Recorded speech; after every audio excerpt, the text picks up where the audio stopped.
Hai guys, welcome back to Irama Widya YouTube channel. So, gimana? Kalian sudah semakin pede belum mengerjakan soal matematikanya?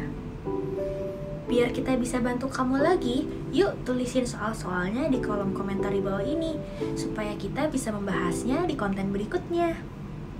So, don't forget to subscribe, like, comment, and then hit notification bell supaya kamu nggak ketinggalan video-video berikutnya. And don't forget to share this video, okay? Assalamualaikum warahmatullahi wabarakatuh. Halo pejuang UTBK, bertemu kembali dengan saya di video pembahasan soal tes potensi skolastik. Di video sebelumnya, kita telah membahas bagian kemampuan penalaran umum dan kemampuan memahami bacaan dan menulis. Kali ini, kita akan membahas soal pada bagian pengetahuan dan pemahaman umum. Pada video kali ini, kita akan membahas 4 soal dari 16 soal yang terdapat pada bagian pengetahuan dan pemahaman umum. Pada bagian ini, kalian akan menjawab soal berdasarkan teks yang disajikan. Seperti yang telah diulas pada video sebelumnya, untuk soal yang mengacu pada teks, kalian dapat membaca sekilas saja teks tersebut di awal untuk mendapatkan gambaran umumnya dan untuk mengefisienkan waktu dalam menjawab soal. Sekarang kita langsung saja ya ke pembahasan soal. Berikut ini adalah teks yang digunakan untuk menjawab soal nomor 34-37. Kalian bisa mempause video ini untuk membaca teksnya sekilas. Kita bahas soal nomor 34. Arti lain dari kata kaldera pada kutipan teks di atas adalah A. Danau, B. Lubang, C. Kawah, D. Magma, E. Cekungan. Untuk menjawab soal ini, kita perlu memahami arti kata dari masing-masing opsi. Setelah mengetahui arti kata dari masing-masing opsi, kita dapat menyubstitusikan salah satu opsi yang paling sesuai untuk menggantikan penggunaan kata kaldera tersebut pada kalimat yang tersedia pada teks. Nah, sekarang kita tentukan arti dari masing-masing katanya ya. Yang pertama, kata danau. Kata ini memiliki arti genangan air.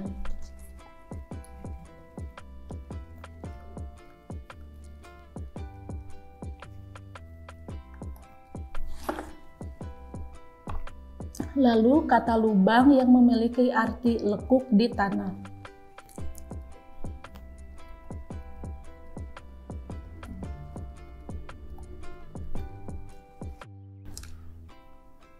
Kawah yang memiliki arti lekukan besar pada gunung berapi.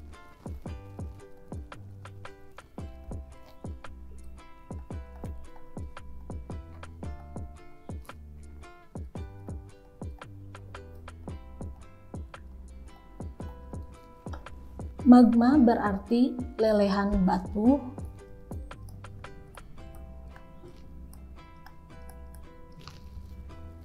Dan cekungan berarti daerah aliran sungai.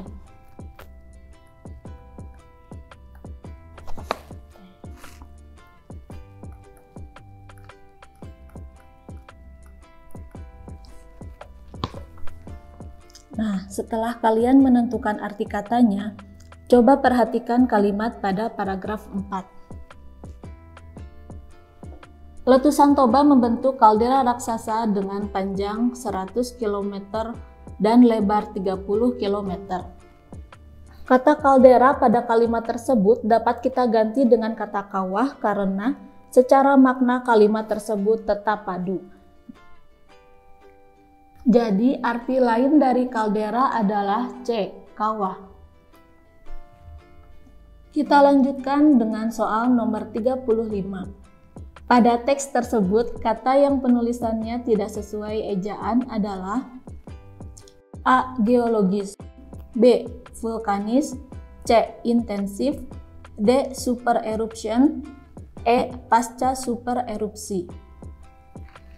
Untuk menentukan penulisan kata yang sesuai ejaan, kalian perlu memperhatikan penggunaan huruf kapital, penulisan bercetak miring, dan penulisan sesuai kaidah kebakuan kata. Kita cek satu persatu. Ketepatan penggunaan ejaan untuk setiap katanya. Penulisan kata geologis, vulkanis, dan intensif sudah sesuai dengan kaidah kata baku.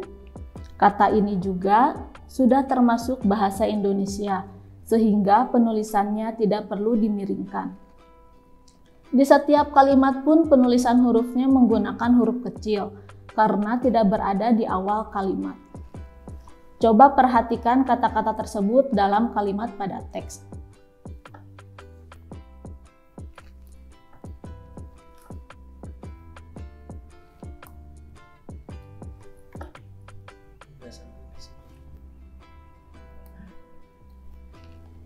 Kata-kata tersebut tidak berada di awal kalimat dan telah ditulis menggunakan huruf kecil.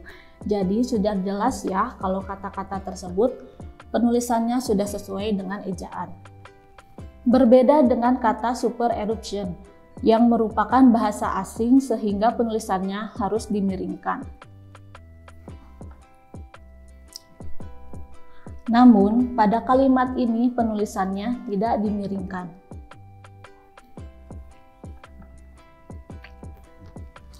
Dengan demikian, kata yang ejaannya tidak tepat adalah D. Super eruption. Kita berlanjut ke nomor berikutnya. Kalimat bercetak miring pada kutipan teks tersebut perlu diperbaiki agar menjadi kalimat efektif dengan A. Menghilangkan kata gantinya, B. Menambahkan kata sekitar setelah kata pada, C. Menghilangkan kata kalinya, D. Mengganti kata silam dengan lalu, E. Menambahkan kata letusan Gunung Toba sebagai subjek. Kalimat bercetak miring pada teks terletak di paragraf 1. Susunan kalimatnya kurang enak dibacakan. Nah, kalimat ini ternyata belum efektif. Salah satu syarat kalimat efektif itu adalah kejelasan subjek. Coba kita analisis kalimat ini. Terakhir kalinya terjadi termasuk predikat. Dan 74.000 tahun silam merupakan keterangan. Jadi, untuk membuatnya menjadi kalimat efektif, kita perlu menambahkan subjek yang sesuai. Nah, kalau lihat opsinya, Opsi A sampai dengan D tidak menyebutkan penambahan subjek. Jadi kita eliminasi saja ya opsi tersebut sehingga jawaban yang tepat adalah opsi E. Menambahkan kata letusan Gunung Toba sebagai subjek. Coba sekarang kita baca bersama-sama. Letusan Gunung Toba terakhir kalinya terjadi pada 74.000 tahun silam. Sudah enak kan dibacanya? Jadi, jawaban yang tepat adalah opsi E.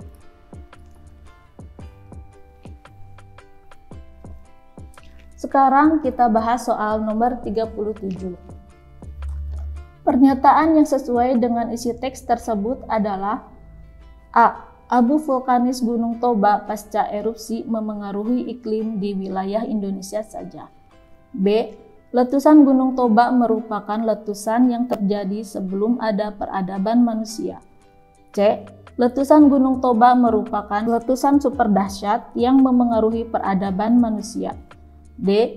Perubahan iklim dan letusan Toba membuat peradaban manusia saat itu menjadi musnah. E. Letusan Gunung Toba yang dahsyat merupakan letusan pertama kali yang terjadi sampai membentuk kaldera besar. Untuk dapat menjawab pertanyaan ini, kita harus memahami pernyataan-pernyataan pada pilihan jawaban dari pertanyaan tersebut dan mengetahui informasi apa yang terdapat dalam teks. Pada paragraf 3 teks tersebut dijelaskan bahwa letusan Gunung Toba membatasi masuknya sinar matahari sehingga mengubah iklim dan memicu gagal panen di banyak belahan dunia.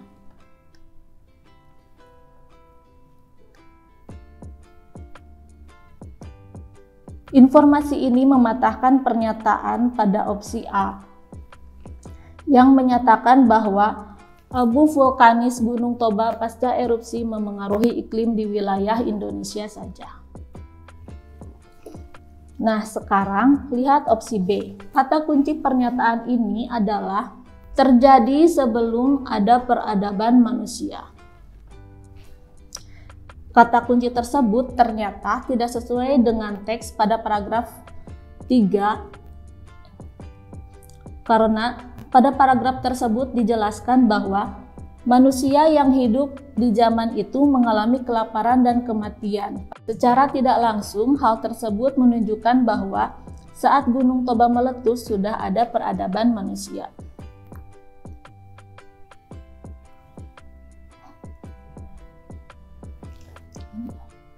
Untuk pernyataan pada opsi C, kata kuncinya adalah letusan super dahsyat dan memengaruhi peradaban manusia.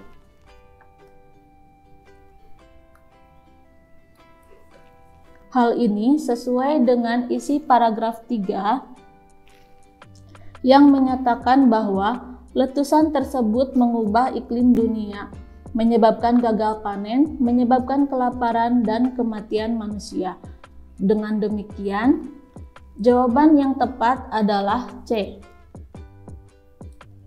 Kalau kalian masih penasaran untuk mengetahui pernyataan di opsi D, pernyataan pada pilihan D juga sudah jelas tidak sesuai. Kata kunci pernyataan ini adalah memusnahkan peradaban manusia. Sementara itu, pada paragraf 3 disebutkan bahwa letusan Gunung Toba mengakibatkan gagal panen sehingga menyebabkan kelaparan dan kematian. Namun, tidak ada informasi yang mengatakan bahwa kejadian tersebut sampai memusnahkan peradaban manusia waktu itu. Letusan Gunung Toba yang dahsyat merupakan letusan pertama kalinya. Berdasarkan informasi pada paragraf 1, Gunung Toba sudah 3 kali mengalami letusan.